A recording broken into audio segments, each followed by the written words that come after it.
Taiwan में बाबा सरकारी मेहमान। फ्रांस से मैं जापान गया। वहाँ मैंने प्रचार कार्य शुरू कर दिया। जब मुझे मालूम हुआ कि बाबा 15 दिन के प्रवास पर ताइपी आ रहे हैं, तो मैं बाबा के स्वागत की व्यवस्था के लिए ताइपी गया।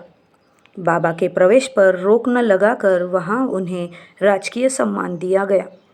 उनके स्वागत में रेड कारपेट बिछाया गया और तोहफों से सलामी दी गई। बाबा की आगवानी में पूरा शहर सजाया गया था और जगह जगह पर भारतीय तथा ताइवानी राष्ट्रीय ध्वज लगाए गए थे।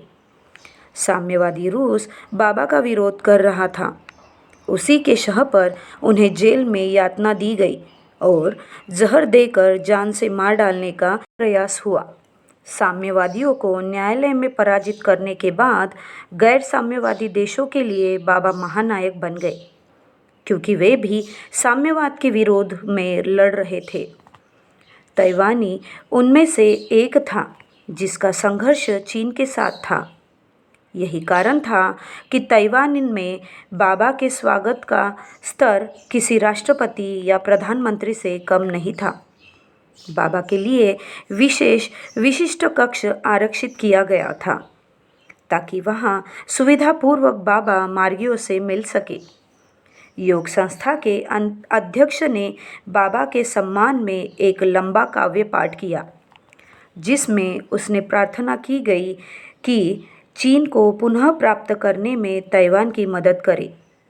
पाठ करने के बाद सरकारी अधिकारियों के साथ उन्होंने बाबा का अभिनंदन किया और उस काव्य रचना को उन्हें भेंट कर दिया।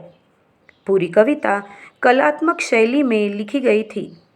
वह इतनी लंबी थी कि दीवार पर लटकाने के बाद वह छत से ज़मीन तक फैल जाती थी।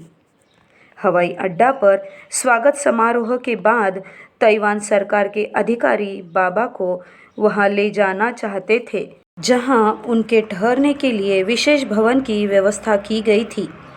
स्वागत तथा सम्मान के लिए उन्हें धन्यवाद देते हुए बाबा ने नम्रतापूर्वक उनके प्रस्ताव को अस्वीकार कर दिया।